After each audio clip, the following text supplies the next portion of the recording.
ಪ್ರತಿಚಕ್ಷ್ವ ವಿಚಕ್ಷ್ವೇಂದ್ರಶ್ಚ ಸೋಮ ಜಾಗೃತಂ ರಕ್ಷೋಭ್ಯೋ ವಧಮಸ್ಯತ ಮನಿಷಂ ಅಶನಿಂ ಯಾತು ಮಧ್ಯ ಅಂತ ಈ ಮಂತ್ರದ ಅರ್ಥವನ್ನ ಈಗ ನೋಡೋಣ. ಇದಕ್ಕೆ ವಸಿಷ್ಠರು ಋಷಿ, ಅನುಷ್ಠುಪ್ ಛಂದಸ್ಸು, ಇಂದ್ರ ಮತ್ತು ಸೋಮ ಇವರಿಬ್ಬರು ದೇವತೆಗಳು ಗಾಯತ್ರಿಯನ್ನ ಆಕರ್ಷಣೆ ಮಾಡಿಕೊಳ್ಳುವುದು, ನಮ್ಮ ಬಳಿಗೆ ಬಂದು ನಮ್ಮ ಹೃದಯದಲ್ಲಿ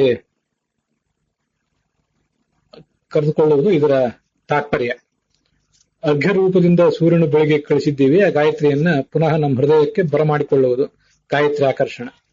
ಇದಕ್ಕೆ ವಸಿಷ್ಠ ಋಷಿ ಕಂಡುಕೊಂಡಂತ ಈ ಮಂತ್ರವೇ ಉಪಯೋಗ ಆಗ್ತದೆ ಅಂತ ಹೇಳ್ತಾರೆ. ಇಲ್ಲಿ ಇಂದ್ರ ಮತ್ತು ಸೋಮ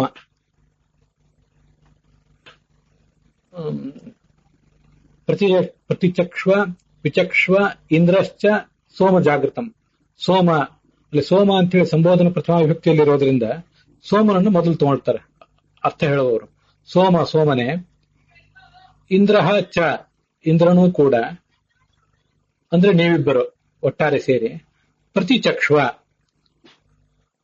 ನೀನೂ ಸರಿಯಾಗಿ ನೋಡು, ಇಂದ್ರನೂ ಸರಿಯಾಗಿ ನೋಡಲಿ, ಚೆನ್ನಾಗಿ ನೋಡಿರಿ. ಚಕ್ಷ್ವ ಅಂದ್ರೆ ನೋಡು ಅಂತ ಅರ್ಥ. ಇಬ್ಬರೂ ನೋಡ್ರಿ, ನೀವು ಯಾರೋ ಒಬ್ಬರು ನೋಡುವುದು ಇನ್ನೊಬ್ಬರು ಕಾರ್ಯ ಮಾಡುವುದು ಅಂತ ಹೀಗೆ ಇದರ ಅರ್ಥ ಏನಲ್ಲ. ಇಬ್ಬರು ಇದನ್ನು ಪ್ರತ್ಯೇಕವಾಗಿಯೇ ನೋಡಿರಿ. ವಿಚಕ್ಷ್ವ ಅಂದ್ರೆ ವಿಶೇಷವಾಗಿ ನೋಡಿರಿ, ಸರಿಯಾಗಿ ನೋಡಿರಿ, ಮತ್ತಷ್ಟು ವಿಶೇಷವಾಗಿ ಆ ರಾಕ್ಷಸರ ಉಪಟಳವನ್ನು ಗಮನಿಸಿರಿ. ಮತ್ತೆ ಜಾಗೃತಂ ಅಂದ್ರೆ ಜಾಗೃತರಾಗಿರಿ. ಹೀಗೆ ಅಲ್ಲಿ ಪ್ರಾರ್ಥನೆ ಇದೆ. ಮತ್ತೆ ಯಾತು ಮಧ್ಯ ರಕ್ಷೋಭ್ಯ, ಯಾತು ಮಧ್ಯ ಅಂತಂದ್ರೆ ಲೋಕ ಹಿಂಸಕರಾದಂಥ, ಜಗತ್ತಿಗೆ ಹಿಂಸೆಯನ್ನು ಕೊಡುವಂತಹ ಅಂತ ಹೀಗರ್ಥ. ಯಾತು ಧಾನ ಅನ್ನುವ ಶಬ್ದವೇ ಈ ರಾಕ್ಷಸರು ಅನ್ನುವ ಅರ್ಥವನ್ನು ಹೇಳ್ತದೆ, ನಮ್ಗೆ ಅದೆಲ್ಲ ಗೊತ್ತಿದೆ. ಯಾತು ಅಂದ್ರೆ ಹಿಂಸೆ ಅಂತ ಅರ್ಥ, ಹಾಗೆ ಆಯುಧ ಅಂತ ಕೂಡ ಒಂದು ಅರ್ಥನೂ ಇದೆ. ಹೀಗೆ ಯಾತು ಮಂತರು ಅಂದ್ರೆ ಆ ಯಾತುವನ್ನ, ಹಿಂಸೆಯನ್ನು ಉಳ್ಳವರು ಅಂತ ಹೀಗದರ ಅರ್ಥ. ಯಾತು ಮಧ್ಯ ಹಿಂಸೆಯನ್ನು ಉಳ್ಳವರು ಅಂದ್ರೆ ಜಗತ್ತಿಗೆ ಹಿಂಸೆಯನ್ನು ಮಾಡುವವರು ಇದರ್ಥ. ಅಲ್ಲಿ ಯಾತು ಅನ್ನುವ ಶಬ್ದ ಇದೆಯಲ್ಲ, ಇದು ಕನ್ನಡದ ಈ ಜಾದು ಅಂತ ಶಬ್ದ ಇದೆಯಲ್ಲ, ಮಾಟ ಮಂತ್ರ, ನಮಗೀಗ ಮ್ಯಾಜಿಕ್ ಅನ್ನೋ ಅರ್ಥದಲ್ಲೂ ಕೂಡ ಬಳಕೆಯಲ್ಲಿದೆ. ಯಾತು ಅನ್ನುವ ಸಂಸ್ಕೃತದ ಶಬ್ದದಿಂದಲೇ ಕನ್ನಡದ ಜಾದು ಅನ್ನುವ ಶಬ್ದ ಹೊರಟಿತ್ತು. ಈ ರಾಕ್ಷಸರಿಗೆ ಮೂಲತಃ ಏನೊಂದು ಮಾಯಾಶಕ್ತಿ ಇತ್ತು, ಅದೇ ಮಾಯಾಶಕ್ತಿಯೇ ಯಾತು, ಅದೇ ಕನ್ನಡದಲ್ಲಿ ಜಾದುವಾಗಿ ಯಾತುಧಾನರೇ ಜಾದೂಗಾರರಾಗಿದ್ದಾರೆ ಅಂತ ಒಂದು ಅಭಿಪ್ರಾಯ ವಿದ್ವಾಂಸರಿಂದ ಕೇಳಿ ಬರ್ತದೆ. ಅಂಥ ರಕ್ಷೋಭ್ಯ ರಾಕ್ಷಸರಿಂದ, ರಾಕ್ಷಸರಿಗಾಗಿ, ಅದು ಚತುರ್ಥಿ ವಿಭಕ್ತಿ. ಅಶನಿಂ ವಧಂ ಅಸ್ಯತಂ. ಅಶನಿ ಅಂತಂದ್ರೆ ವಜ್ರಾಯುಧಕ್ಕೆ ಸಮಾನವಾದಂಥ, ವಧಂ ನಾನು ಈಗೇನು ನೀರನ್ನ ಗಾಯತ್ರಿಯ ಮಂತ್ರದ ಮೂಲಕವಾಗಿ ವಿಸರ್ಜಿಸ್ತಾ ಇದ್ದೇನೆ, ಈ ನೀರೇ ಆಯುಧ ರೂಪವಾಗಿ ಪರಿಣಮಿಸಿ ಅರ್ಘ್ಯ ರೂಪವಾದ ಈ ಆಯುಧವನ್ನು ನನ್ನ ಕೈಯಿಂದ ನೀವು ಅಸ್ಯತಂ ಎಸೆಯಿರಿ. ಅಂದ್ರೆ ಆ ಸೂರ್ಯನ ಉದಯಕ್ಕೆ ಮತ್ತು ಅಸ್ತಂಗತಿಗೆ ಉಪಟಳ ಕೊಡುವಂತ ದೈತ್ಯರೇನಿದ್ದಾರೆ ಅವರ ಕಡೆಗೆ ಇದನ್ನು ಎಸೆದು ಅವರನ್ನು ನಾಶಪಡಿಸಿರಿ ಅಂತ ಅದರ ತಾತ್ಪರ್ಯ.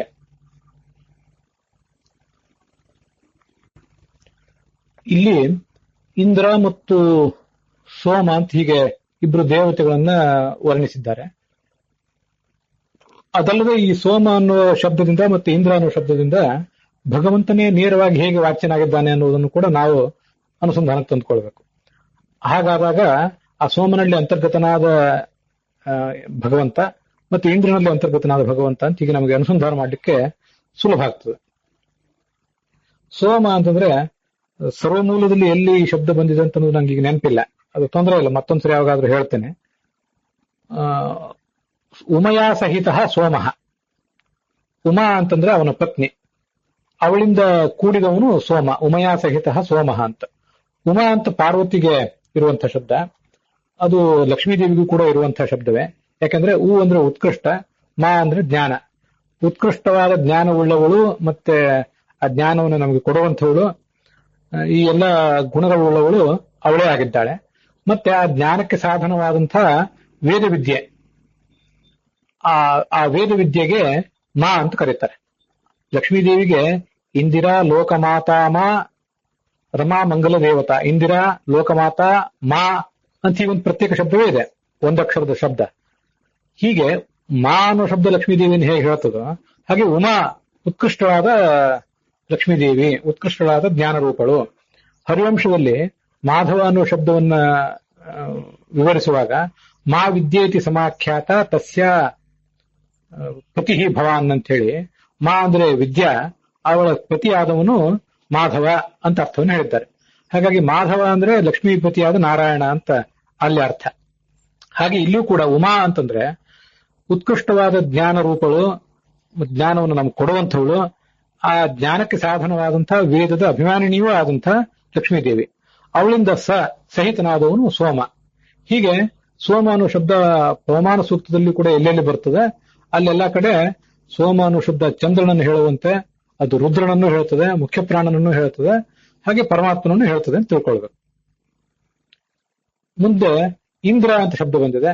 ಇಂದ್ರ ಶಬ್ದದ ನಿರ್ವಚನವನ್ನ ಸರ್ವಮೂಲದಲ್ಲಿ ನಾವು ಅನೇಕ ಕಡೆ ನೋಡ್ತೀವಿ. ಇಂದ್ರಸ್ಸ ಪರಮೈಶ್ವರ್ಯಾತ್ ಅಂತ, ಪರಮೈಶ್ವರ್ಯ ಉಳ್ಳವನಾದ್ರಿಂದ ಈ ಭಗವಂತನಿಗೆ ಇಂದ್ರ ಅನ್ನೋ ಶಬ್ದದ ವಾಚ್ಯತ್ವವನ್ನ ವರ್ಣನೆ ಮಾಡ್ತಾರೆ. ಇದು ಪರಮೇಶ್ವರಿಯೇ ಅಂತಾನೆ ಧಾತು. ಪರಮ ಐಶ್ವರ್ಯ ಉಳ್ಳವನಿಗೆ ಇಂದ್ರ ಅನ್ನೋ ಶಬ್ದವನ್ನ, ಇಂದ್ರ ಅನ್ನೋ ಅರ್ಥವನ್ನ ಆ ಧಾತು ಹೇಳ್ತದೆ. ಇದು ಒಂದಾಯ್ತು. ಇದಲ್ಲದೆ ಈ ಐತರೇಯ ಉಪನಿಷತ್ತಿನ ದ್ವಿತೀಯಾರಣ್ಯಕದ 4ನೇ ಅಧ್ಯಾಯದ ಕೊನೆಯ ಮಂತ್ರ ಒಂದು ಹೀಗಿದೆ: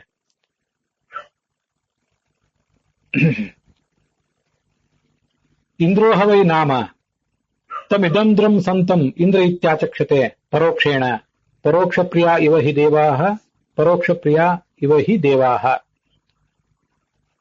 ಇದಂದ್ರ ಅಂತ ಭಗವಂತನಿಗೆ ಹೆಸರು. ಆ ಇದಂದ್ರ ಅನ್ನುವುದನ್ನೇ ಇಂದ್ರ ಅಂತ ಎಲ್ಲ ದೇವತೆಗಳು ಕೂಡ ಪ್ರಯೋಗ ಮಾಡ್ತಾರೆ. ಯಾಕೆಂದ್ರೆ ಇದಂದ್ರ ಎಂಬ ಶಬ್ದದಿಂದ ಸಿಗುವಂತಹ ಅರ್ಥ ಏನಿದೆ, ಆ ಅರ್ಥ ಎಲ್ರಿಗೂ ಕೂಡ ಸುಲಭವಾಗಿ ಸಿಗುವಂಥದ್ದಾಗಬಾರದು. ಅದಕ್ಕಾಗಿ ಇದಂದ್ರ ಅನ್ನುವುದನ್ನೇ ಇಂದ್ರ ಅಂತ ಹೀಗೆ ಎಲ್ಲರೂ ಕೂಡ ದೇವತೆಗಳೆಲ್ಲರೂ ಹೇಳ್ತಾರೆ. ಪರೋಕ್ಷ ಪ್ರಿಯ ಇವ ಹಿ ದೇವಾಹ ಪರೋಕ್ಷ ಪ್ರಿಯ ಇವ ಹಿ ದೇವಾಹ. ಎಲ್ಲಾ ದೇವತೆಗಳು ಕೂಡ ಪರೋಕ್ಷ ಪ್ರಿಯರೇ ಆಗಿರ್ತಾರೆ. ಹೇಳುವುದನ್ನ ನೋಟಿಸ್ ಬೋರ್ಡ್ ಮೇಲೆ ಬರೆದಂತೆ ನೇರವಾಗಿ ಹೇಳುವುದಿಲ್ಲ. ಬೃಹದಾರಣ್ಯಕ ಉಪನಿಷತ್ನಲ್ಲಿಯೂ ಕೂಡ ಪರೋಕ್ಷ ಪ್ರಿಯ ಇವ ಹಿ ದೇವಾಹ ಪ್ರತ್ಯಕ್ಷ ದ್ವಿಷಃ, ನೇರವಾಗಿ ಹೇಳುವುದನ್ನು ಅವರು ಅಪೇಕ್ಷೆ ಪಡುವುದಿಲ್ಲ ಅಂತ ವರ್ಣನೆ ಮಾಡ್ತಾರೆ. ಇದಂ ದ್ರ ಅಂದ್ರೆ ಇದಂ ಈ ಅವತಾರ ರೂಪವನ್ನ ಪೂರ್ಣ ಎಂಬ ದೃಷ್ಟಿಯಿಂದ ದ್ರ ನೋಡಿದ್ದರಿಂದ ಇಂದ್ರನಾಗಿದ್ದೇನೆ ಅಂತ ಹೀಗರ್ಥ. ಅದು ಇಲ್ಲಿ ಆ ಭಾಷ್ಯದಲ್ಲಿ ಸಯವ ಭಗವಾನ್ ವಿಷ್ಣು ಪ್ರಾದುರ್ಭಾವಾತ್ಮನಾ ಪುನಃ ಜಾತೋ ಮತ್ಸ್ಯಾದಿ ರೂಪೇಣ ಸರ್ವಭೂತೇಶು ಚ ಆವಿಶತ್. ಮೂಲ ರೂಪದಲ್ಲಿರುವ ಭಗವಂತನೇ ಪ್ರಾದುರ್ಭಾವಾದಿ ರೂಪಗಳಿಂದ ಅಂದ್ರೆ ಅವತಾರ ರೂಪಗಳಿಂದ ಅಂದ್ರೆ ಮತ್ಸ್ಯಾದಿ ರೂಪಗಳಿಂದ ಹುಟ್ಟಿದ ಜಗತ್ತಿನೆಲ್ಲ ಆತ ಪ್ರವೇಶಿಸಿದ ಅಂತ ಅಲ್ಲಿ ಕಂಡು ಬರುವಂತ ಒಂದು ಅಭಿಪ್ರಾಯ. ಬ್ರಹ್ಮಾದೀನಾಂ ಹಿ ಸರ್ವೇಷಾಂ ತತ್ಪ್ರಸಾದೇನ ಜಾಯತೆ. ಈ ಒಂದು ಅವನ ಜ್ಞಾನ ಏನಿದೆ, ಆ ಜ್ಞಾನ ಎಲ್ಲ ದೇವತೆಗಳಿಗೂ ಕೂಡ ಆ ಭಗವಂತನ ಅನುಗ್ರಹದಿಂದಲೇ ದೊರೆಯುತ್ತದೆ ಅಂತ ಅದರ ತಾತ್ಪರ್ಯ. ಅಸುರಾಣಾಂ ನಿಹಂತಾರಂ ಜ್ಞಾನಾದಿ ಗುಣದಂ ತಥಾ. ಅವನು ಎಲ್ಲ ಅಸುರರನ್ನು ಕೂಡ ಕೊಲ್ಲುವಂಥವನು, ಜ್ಞಾನಾದಿಗಳನ್ನ ಪ್ರತಿಯೊಬ್ಬರಿಗೂ ಕೂಡ ಕೊಡುವಂಥವನು. ವಿಷ್ಣು ಇಂದ್ರ ಅನ್ಸ್ಲಿಕ್ಕೆ ಏನ್ ಕಾರಣ? ಭಾಷ್ಯದ ಮುಂದಿನ ವಾಕ್ಯದಲ್ಲಿ ಸ್ಪಷ್ಟವಾಗಿ ಹೇಳ್ತಾರೆ ಅದನ್ನ. ಗುಣಪೂರ್ಣ ಸ್ವರೂಪಸ್ಯ ತ್ವಾಪರೋಕ್ಷೀಣ ದರ್ಶನಾತ್ ಸರ್ವದೈವ ಹ್ಯಸೋ ವಿಷ್ಣು ಇಂದ್ರೋ ಇದಂದ್ರೋ ನಾಮತೋ ಯತಃ. ಬ್ರಹ್ಮಾದೀನಾಮಿ ಸರ್ವೇಷಾಂ ತತ್ಪ್ರಸಾದೇನ ಜಾಯತೆ. ಈ ನನ್ನ ಗುಣಪೂರ್ಣವಾದ ಸ್ವರೂಪವನ್ನ, ತನ್ನ ಗುಣಪೂರ್ಣವಾದ ಸ್ವರೂಪವನ್ನ ಪೂರ್ಣವಾಗಿ ತಿಳಿದವನು ಯಾರು? ಸ್ವಯಂ ಭಗವಂತನೇ. ತನ್ನ ಗುಣಗಳ ಒಂದು ಸರಿಯಾದ ಜ್ಞಾನ, ಪೂರ್ಣವಾದ ಜ್ಞಾನ ಸ್ವಯಂ ಪರಮಾತ್ಮನಿಗೆ ಬಿಟ್ಟರೆ ಲಕ್ಷ್ಮೀದೇವಿಗೂ ಕೂಡ ಗೊತ್ತಿಲ್ಲ. ಆದ್ರಿಂದ ಇದಂ ಅಂದ್ರೆ ಈ ಗುಣಪೂರ್ಣವಾದ ಸ್ವರೂಪವನ್ನ ದ್ರ ಅಂತ ಧಾತು, ಅದು ದ್ರ ಧಾತುವಿಗೆ ಗಮನ ಅಂತ ಅರ್ಥ ಇದೆ. ಗಮನ ಅನ್ನುವ ಅರ್ಥವುಳ್ಳಂತಹ ಎಲ್ಲಾ ಧಾತುಗಳಿಗೂ ಕೂಡ ತಿಳುವಳಿಕೆ ಅನ್ನೋ ಅರ್ಥ ಬಂದೇ ಬರುವುದರಿಂದ ಇದಂ ದ್ರ ಅಂದ್ರೆ ಅದನ್ನು ತಿಳ್ಕೊಂಡಂಥವನು ಅಂತ ಹೀಗೆ ಅರ್ಥ ಆಗ್ತದೆ. ಮತ್ತೆ ಚತುರ್ಮುಖ, ಲಕ್ಷ್ಮೀದೇವಿ ಮೊದಲಾದವರೆಲ್ಲರೂ ಕೂಡ ಆ ಗುಣಪೂರ್ಣವಾದ ಸ್ವರೂಪದ ಅಪರೋಕ್ಷದ ಜ್ಞಾನವನ್ನ ಇವನ ಅನುಗ್ರಹದಿಂದಲೇ ಪಡೀತಾರೆ, ಸ್ವಯಂ ಅವರಿಗೆ ಬರೋದಿಲ್ಲ. ಆದ್ರಿಂದ ಅವ್ರ್ಯಾರು ಇಂದ್ರರಲ್ಲ, ಇವನೇ ಮುಖ್ಯತಃ ಇಂದ್ರ. ರಮಾಪಿ ತತ್ಪ್ರಸಾದೇನ ಜಾನಾತಿ ಕಿಮುತಾಪರೆ. ರಮಾದೇವಿಯ ಅವನ ಅನುಗ್ರಹದಿಂದ ತಿಳಿತಾಳೆ ಅಂತಾದಾಗ ಇನ್ನು ಉಳಿದವರ ಗತಿ ಏನು? ಅಲ್ಪಜ್ಞಾನಾಹ ಅಲ್ಪಗುಣಾಹ ಅಲ್ಪಾನಂದಾಶ್ಚ ತೇ ಅಖಿಲಾಹ. ಇಲ್ಲಿರುವಂಥವರೆಲ್ಲರೂ ಕೂಡ ಅಲ್ಪಜ್ಞಾನರೇ ಆಗಿದ್ದಾರೆ, ಅಲ್ಪ ಗುಣವುಳ್ಳವರೇ ಆಗಿದ್ದಾರೆ ಅಂತ ಹೀಗಾದ್ರ ಅರ್ಥ. ಆದ್ರಿಂದ ಇದಂದ್ರ ಅಂತ ಕರೆಸ್ಕೊಂಡಿರುವಂತಹ ಪರಮಾತ್ಮನೇ ಇಂದ್ರ ಆಗಿದ್ದಾನೆ. ಸಂಕ್ಷಿಪ್ತವಾಗಿ ಗುಪ್ತ ರೂಪದಿಂದ ಅವನೇ ಇಂದ್ರ ಅಂತ ಕರೆಸ್ಕೊಂಡಿದ್ದಾನೆ. ನ ಇದಂದ್ರತ ಅಸುರಾದೀನಾಂ ಜ್ಞಾಯೇತೇತಿ ಶ್ರುತಿರ್ಹರಿಂ ಇಂದ್ರ ಇತ್ಯೇವ ವದತಿ ಪಾರೋಕ್ಷೇಣ ಉರು ಸದ್ಗುಣಂ. ಅಸುರಾದಿಗಳಿಗೆ ಯಾರಿಗೂ ಕೂಡ ಈ ಇಂದ್ರ ಶಬ್ದ ವಾಚ್ಯತ್ವದ ಒಂದು ಅನುಸಂಧಾನ ಆಗಬಾರದು, ಅವರು ಇದನ್ನು ಸುಲಭವಾಗಿ ತಿಳಿಯುವಂತವ್ರು ಆಗಬಾರದು ಅನ್ನೋ ಕಾರಣಕ್ಕಾಗಿ ಅವನಿಗೆ ಇಂದ್ರ ಅಂತ ಹೀಗೆ ಹೇಳ್ತಾರೆ. ಇದು ನೋಡಿ,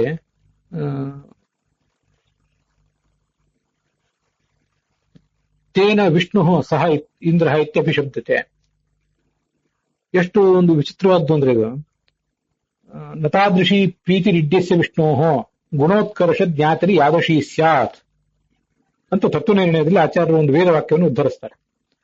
ಪರಮಾತ್ಮನಿಗೆ ತನ್ನ ಭಕ್ತರು ತನ್ನ ಗುಣೋತ್ಕರ್ಷವನ್ನು ತಿಳ್ಕೊಂಡಿದ್ದರಿಂದ ಏನು ತೃಪ್ತಿ ಆಗ್ತದಲ್ಲ, ಒಂದು ಪ್ರೀತಿ ಆಗ್ತದಲ್ಲ, ಅಂತ ತೃಪ್ತಿ ಬೇರೆ ಯಾವುದ್ರಿಂದಲೂ ಆಗೋದಿಲ್ಲ ಅಂತ. ಬೇರೆ ಏನು ಕಾರ್ಯಗಳನ್ನು ಮಾಡಿ ಬಿಡಿ, ನನ್ನ ಗುಣೋತ್ಕರ್ಷವನ್ನು ತಿಳ್ಕೊಳ್ಳಿ ಅಂತ ಅವನು ಯಾವತ್ತೂ ತನ್ನ ಭಕ್ತರಿಂದ ನಿರೀಕ್ಷೆ ಮಾಡ್ತಾನಂತ. ಸರ್ವೇಶಾಮಾಗಮಾನ ಭಗವದ್ ಗುಣೋತ್ಕರ್ಷ ಏವ ತಾತ್ಪರ್ಯ ಅಂತ ಕೂಡ ಅನೇಕ ಬಾರಿ ಆಚಾರ್ಯರು ಘಂಟಾಘೋಷವಾಗಿ ಹೇಳ್ತಿರ್ತಾರೆ. ನಮಗೆ ಇಂದ್ರ ಅನ್ನೋ ಶಬ್ದವನ್ನ ಮೊದಲನೇ ಬಾರಿ ಕೇಳಿದಾಗ ಪರಮೈಶ್ವರ್ಯ ಉಳ್ಳವನು ಅಂತ ಹೇಳಿದಂತ ಆಗ್ತದೆ. ಪರಮೈಶ್ವರ್ಯ ಅನ್ನೋದು ಒಂದು ಗುಣವೇ ಇಲ್ಲ ಅಂತಲ್ಲ, ಆದ್ರೆ ಇದಂದ್ರ ಅಂತ ಅದನ್ನ ಉಪನಿಷತ್ತು ಹೇಳಿದ್ದನ್ನ ನಾವು ಗಮನಿಸಿ ನೋಡಿದಾಗ ಪರಮಾತ್ಮ ಪರಮೈಶ್ವರ್ಯ ಎಂಬ ಗುಣವುಳ್ಳವನೂ ಆಗಿದ್ದಾನೆ, ಉಳಿದೆಲ್ಲ ಗುಣಗಳಿಂದಲೂ ಪೂರ್ಣನಾಗಿದ್ದಾನೆ. ಪರಮಾತ್ಮನ ಮೂಲ ರೂಪವು ಅವನ ಅವತಾರ ರೂಪವು ಇವೆಲ್ಲವೂ ಕೂಡ ಐಶ್ವರ್ಯ ಎಂಬ ಗುಣದಿಂದ ಕೂಡಿವೆ ಮತ್ತು ಉಳಿದ ಗುಣಗಳಿಂದಲೂ ಕೂಡಿವೆ ಅನ್ನೋದು ಇದಂದ್ರ ಅನ್ನೋದ್ರಿಂದ ತಿಳಿತದೆ. ಕೇವಲ ಇಂದ್ರ ಅಂದ್ರೆ ಐಶ್ವರ್ಯ ಅನ್ನುವ ಒಂದೇ ಗುಣ ತಿಳಿತದೆ. ನಮಗೆ ಭಗವಾನ್ ಅಂತನ್ನುವುದು ಭಗಶಬ್ದದಿಂದ ಏನು 6 ಗುಣಗಳು ವಾಚ್ಯ ಆಗಿವೆ ಅಲ್ಲ, ಐಶ್ವರ್ಯಸ್ಯ ಸಮಗ್ರಸ್ಯ ವೀರ್ಯಸ್ಯ ಯಶಸಃ ಶ್ರೇಯ ಜ್ಞಾನ ವಿಜ್ಞಾನ ವ್ಯವಸ್ಥೆಯವ ಅಥವಾ ಜ್ಞಾನ ವೈರಾಗ್ಯ ವ್ಯವಸ್ಥೆಯವ ಅಂತ. ಅದರಲ್ಲಿ ಐಶ್ವರ್ಯ ಅನ್ನುವ ಒಂದು ಗುಣ ಇಂದ್ರ ಶಬ್ದದಿಂದ ತಿಳಿತು, ಉಳಿದ ಗುಣಗಳು ಅಲ್ಲಿಂದ ತಿಳಿಯಲಿಲ್ಲ. ಅವೆಲ್ಲವೂ ತಿಳಿದದ್ದು ಇದಂದ್ರ ಎಂಬ ಶಬ್ದದಿಂದ. ಇಷ್ಟೆಲ್ಲವೂ ಮನನ ಮಾಡಿದವರಿಗೆ ತಿಳಿಯಬೇಕು, ಬೇರೆಯವರಿಗೆ ಅದು ತಿಳಿಯಬಾರದು, ಆಸುರ ಸ್ವಭಾವದವರಿಗೆ ಅದು ತಿಳಿಯಬಾರದು ಅನ್ನೋದು ವೇದಾಭಿಮಾನಿಗಳಾದಂತಹ ಲಕ್ಷ್ಮಿ ಉಳಿದೆಲ್ಲ ದೇವತೆಗಳ ಅಭಿಪ್ರಾಯ. ಮನುಷ್ಯನಿಗೆ, ಸಾಧಕನಾದವನಿಗೆ ತಿಳ್ಕೊಳ್ಳುವ ಶಕ್ತಿ ಇದ್ರೆ ಇಂದ್ರ ಅನ್ನೋ ಶಬ್ದದಿಂದಲೇ ಪೂರ್ಣ ಸದ್ಗುಣತ್ವವನ್ನು ತಿಳ್ಕೊಂಡಾನ, ಇಲ್ಲ ಅಂತಲ್ಲ. ಆದ್ರೂ ಇದಂದ್ರ ಅನ್ನುವ ಶಬ್ದದಿಂದ ಹೆಚ್ಚು ಸ್ಪಷ್ಟವಾಗಿ ಆ ಪರಮಾತ್ಮನ ಸರ್ವಗುಣ ಪೂರ್ಣತ್ವ ಅನ್ನೋದು ತಿಳಿಯುತ್ತದೆ ಅಂತ ಅದರ ತಾತ್ಪರ್ಯ. 3 ಬಾರಿ ಅರ್ಘ್ಯ ಕೊಟ್ಟಾದ ಮೇಲೆ ಈ ಮಂತ್ರದಿಂದ ಮತ್ತೊಂದ್ಸರಿ ಅರ್ಘ್ಯ ಕೊಡುವುದು ಒಂದು ರೂಢಿ. ಕಾಲ ಅತೀತವಾಗಿದ್ದಾಗ ಕಾಲಾತೀತದ ದೋಷದ ಪರಿಹಾರಕ್ಕಾಗಿ ಈ ಮಂತ್ರದಿಂದ ಅರ್ಘ್ಯವನ್ನು ಕೊಡಬೇಕು ಅಂತ ಹೀಗೆ ಒಂದು ಸಂಪ್ರದಾಯ ಇದೆ. ಕಾಲ ಏನು ಅತೀತ ಆಗದೇ ಇದ್ದಾಗ ಸಕಾಲದಲ್ಲಿ ಮಾಡಿದಾಗ ಈ ಮಂತ್ರ ಬೇಕಾಗಿಲ್ಲ ಅಂತ ಕೂಡ ಹೇಳ್ತಾರೆ. ಆದ್ರಿಂದ ಅನೇಕರು, ನಾನು ಕೂಡ ಇಲ್ಲಿವರೆಗೂ ಈ ಮಂತ್ರವನ್ನೇನು ಹೇಳ್ತಾ ಇರಲಿಲ್ಲ, ಹಾಗೆಂದ ಮಾತ್ರಕ್ಕೆ ನಾನು ಸಕಾಲಕ್ಕೆ ಸಂಧ್ಯಾವಂದನೆ ಮಾಡಿದ್ದೇನೆ ಅಂತಲ್ಲ, ನಾನು ಯಾವತ್ತೂ ಕಾಲವನ್ನು ಮೀರೇ ಸಂಧ್ಯಾವಂದನೆ ಮಾಡುವನು, ಆದ್ರೂ ಈ ಮಂತ್ರ ಹೇಳ್ತಿರ್ಲಿಲ್ಲ. ಈಗ ಇದನ್ನ ಅರ್ಥಾನುಸಂಧಾನಕ್ಕೆ ತಂದುಕೊಂಡ ಮೇಲೆ ಈ ಮಂತ್ರವನ್ನ ಹೇಳುವುದನ್ನು ರೂಢಿ ಮಾಡ್ಕೊಳ್ತೇನೆ. ಅಲ್ಲಿ ನಮಗೆ ಈಗಾಗಲೇ ಕಂಡಿರುವಂತೆ ಗಾಯತ್ರಿ ಆಕರ್ಷಣದಲ್ಲಿ ವಿನಿಯೋಗ, ಹೊರಗೆ ಹೋಗಿರುವಂತಹ ಆ ಗಾಯತ್ರಿ ದೇವಿ ಏನಿದ್ದಾಳೆ ಅವಳನ್ನ ಮತ್ತೆ ಇಲ್ಲಿ ತರಲಿಕ್ಕೆ, ನಮ್ಮ ಹೃದಯ ಕಮಲಕ್ಕೆ ಬಾ ಅಂತ ಅವಳನ್ನು ಕರೀಲಿಕ್ಕೆ ಈ ಮಂತ್ರದ ವಿನಿಯೋಗ ಅಂತಿದೆ. ಹಾಗಾದಲ್ಲಿ ಸಕಾಲದಲ್ಲೇ ಮಾಡ್ಲಿ ನಾವು ಸಂಧ್ಯಾವಂದನೆಯನ್ನ, ಅಥವಾ ಕಾಲಾತೀತವಾಗಿ ಆದ್ರೂ ಮಾಡ್ಲಿ. ಅರ್ಘ್ಯ ರೂಪದಿಂದ ಸೂರ್ಯನ ಬೆಳಗ್ಗೆ ಕಳಿಸಿದಂತಹ ಗಾಯತ್ರಿಯನ್ನ ಪುನಃ ನಮ್ಮ ಹೃದಯಕ್ಕೆ ತಂದುಕೊಳ್ಳುವುದೇ ಗಾಯತ್ರಿ ಆಕರ್ಷಣ. ಅದಕ್ಕೆ ಈ ಮಂತ್ರವನ್ನು ವಿನಿಯೋಗ ಮಾಡುವುದಾದ್ರೆ ಯಾವಾಗಾದ್ರೂ ನಾವು ಇದನ್ನ ಮಾಡಬೇಕು. ಬಿಟ್ಟಿದ್ದು ಇದ್ರೆ ಅದನ್ನ ಅರ್ಥಾನುಸಂಧಾನ ಹೇಗೂ ಮಾಡ್ಕೊಂಡಿದ್ದೇವೆ, ಬಿಟ್ಟ ಆ ಮಂತ್ರವನ್ನು ಮತ್ತೆ ಈಗ ನಾವು ರೂಢಿಗೆ ತಂದುಕೊಳ್ಳೋದು ಒಳ್ಳೆಯದು. ಇಲ್ಲಿಗೆ ಈ ಮಂತ್ರಾರ್ಥದ ವಿವರಣ ಸಮಾಪ್ತವಾಗಿದೆ.